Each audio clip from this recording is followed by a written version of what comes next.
एक और मुल्क की सियासत पर भी हम बात करेंगे, लेकिन थोड़ा सा आगे चलकर अभी हम सबसे पहले मुज़ाकरात के अलावा कुछ चल नहीं रहा। क्योंकि अभी कोई बड़ी डेवलपमेंट मैं तो बात नहीं करना चाहता कम से कम। नहीं, मैं तो करना चाहती हूँ। एंड में मीर साहब हैं क्योंकि हमारे साथ ना, तो उनसे एक पॉइंट ले लेंगे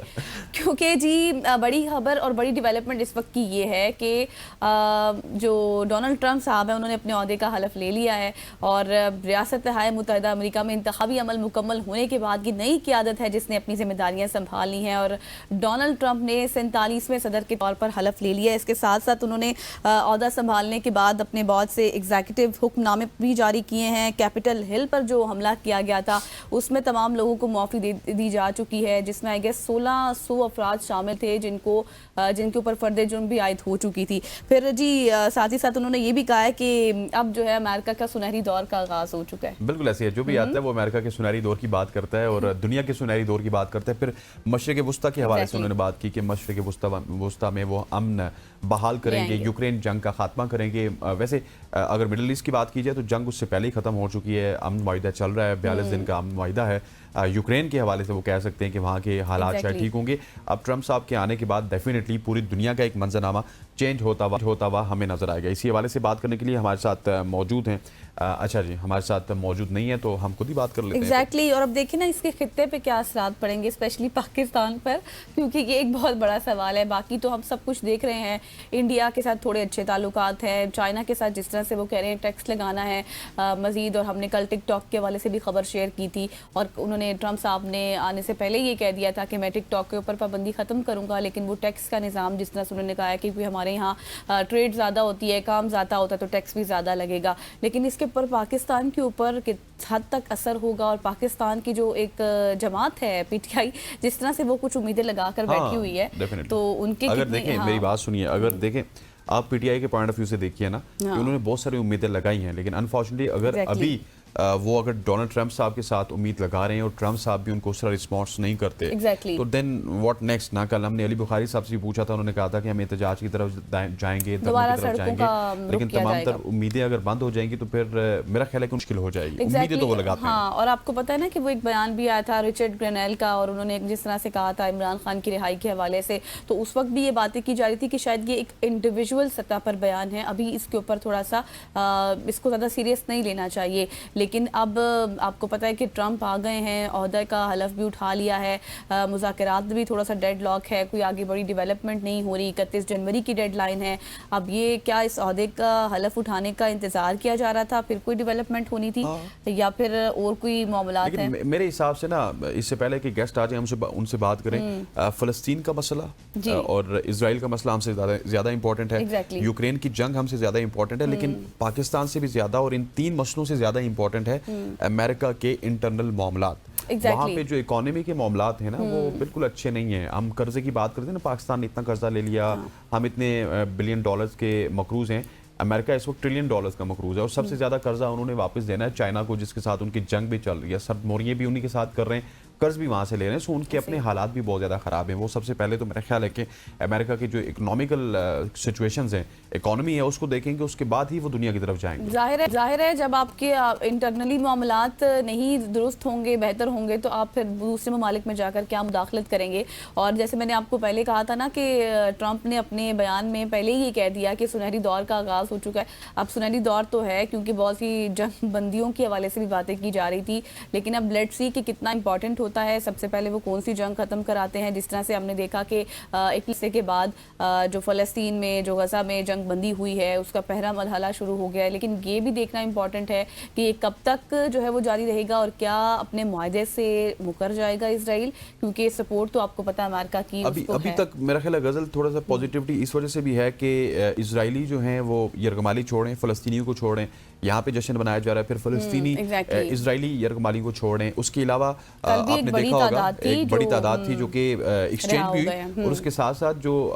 इमदाद है वो भी जारी है गजा में। सो गजा की जो पट्टी है जिसमें 1.5 साल से जंग थी, वो लोग खाने पीने से महरूम थे, अपने घरों से महरूम थे, उनके लिए वो इमदाद मेरा ख्याल बहुत ज़्यादा माने रखती है। एग्जैक्टली देखिए ना, एक हमने बहुत दफ़ा डिस्कस किया, बहुत से सेगमेंट्स भी किए, लेकिन आपको पता है कि वो जो मंजर और जो वो कैफियत जो है उसको हम उस तरह से अपने अल्फाजों में भी बयान नहीं कर सकते। जो लोग वहाँ पर इस चीज़ को सह रहे हैं उनके लिए एक अलग ही चीज़ है, और हम सिर्फ बातों की हद तक ही काम कर सकते हैं और तो कुछ नहीं करते। और दूसरी बात आपको ये भी बताएं कि अब डोनाल्ड ट्रंप ने जिस तरह से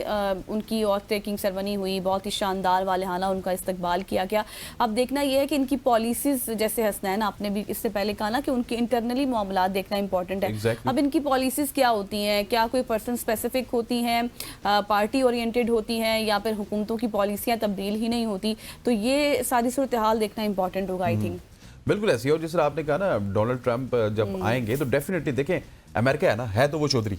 अभी तक जितने भी उनके हालात खराब हैं, चौधरी साहब के घर के हालात ठीक नहीं है, चौधरी साहब के घर का अपना चूल्हा बुझ रहा है, इकोनॉमी के हालात शायद वहाँ पे उतने अच्छे नहीं हैं, लेकिन अभी भी अमेरिका में बहुत सारे बिलियनियर्स बैठे हुए हैं जो पूरी दुनिया के जो निज़ाम है ना उसके ऊपर अभी तक उनका कब्जा है। जिस तरह से एलन मस्क हो गए और बहुत सारे बिल गेट्स हो गए, सारे के सारे वहाँ से हैं, और बहुत बड़ी बड़ी कंपनीज अभी तक अमेरिका से हैं। सो चौधरी साहब ये नहीं है कि बिल्कुल दुनिया से अपनी आंखें बंद कर देंगे, अपने हालात तो वो ठीक करेंगे, लेकिन अगर दुनिया की तरफ बहुत ज़्यादा उन्होंने तवज्जो दी ना कि वापस वो इंटरफेयर करें पाकिस्तान के मामलात पे, वापस वो इंटरफेयर करें अफगानिस्तान के मामलात पे, कोई और जंग छेड़ दें, तो अभी मेरा ख्याल है कि वो इस वक्त इस पोजीशन में नहीं है। कर वो सकते हैं, मतलब चौधरी है ना तो कर वो सकते हैं, उनको खुमार तो वही सारा पुराना ही है, जिस तरह वो खुमारी में बड़े बड़े ऑपरेशन कर गए। एग्जैक्टली ऐसे ही। और आप देखें ना, जिस तरह भी आपने अफगानिस्तान की बात की ना, तो मुझे यहाँ पर एक और पॉइंट याद आया कि हम जिस तरह से हम कितने रेलिवेंट हैं, ये एक ओपन क्वेश्चन है, क्योंकि अगर हम जियो स्ट्रेटेजिक के लिहाज से देखें तो हमें अफगानिस्तान के लेंस के उस दूसरी लेंस के लिहाज से पाकिस्तान को देखा जाता है,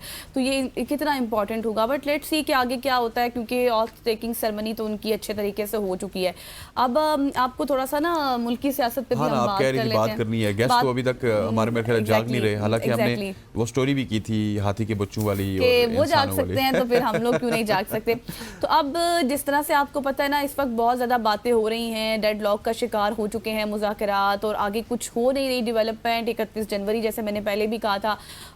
हुकूमत के साथ जो मुज़ाकरात और कुछ बैकडोर मीटिंग्स के हवाले से भी जो है अमीन गंडापुर बात कर रहे थे, NRO के हवाले से बातें की जा रही हैं, डील के हवाले से बातें की जा रही हैं। कल जो हमारे पास लीडर मौजूद थे PTI के, अली बुखारी साहब, तो उन्होंने यही कहा कि हमने तो कोई भी एग्जीक्यूटिव ऑर्डर के हवाले से कभी कोई बात ही नहीं की, लेकिन इन पार्टिकुलर स्टेटमेंट राना सनाउल्लाह की है कि आप जो है वो एग्जीक्यूटिव ऑर्डर के तहत ये कह रहे हैं कि आप किसी भी रिहाई, जो इस वक्त इनोसेंट पीपल की बात की जाती है PTI की जानिब से कि उनको रिहा किया जाए, तो फिर दूसरे अल्फाज में तो इसको NRO ही कहा जाता है, और डील की बातें फिर PTI कहती है कि कभी खान साहब ने डील नहीं की है। और ये मैं आपको बताऊं कि कल मैं सुन रहा था आता तारड़ साहब को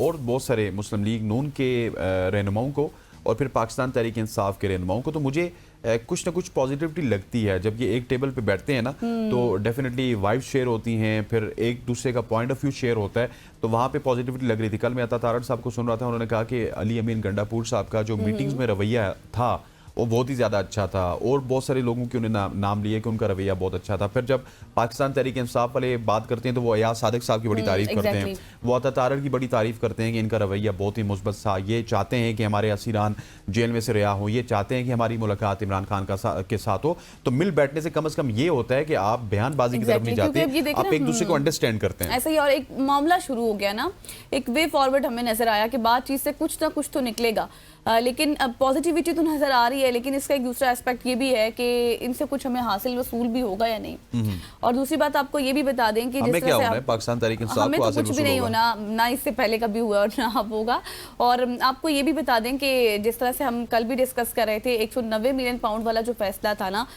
उस हवाले से आपको पता है हसन, इससे पहले इद्दत का फैसला आया, फिर उसके बाद साइफर 1 का फैसला आया, तोशा खाना का फैसला आया, और फिर एक पॉलिटिकल नैरेटिव बनाया गया। बहुत फैसला आया, लेकिन यहाँ पे ब्रेक का फैसला आया। चलिए जी, ब्रेक का वक्त हो गया, यहाँ पे वक्त वो चाहता है एक शॉर्ट सी ब्रेक, शॉर्ट सी नहीं बल्कि लंबी सी ब्रेक का, न्यूज़ ब्रेक का। We will take a break, we will right back after very short break.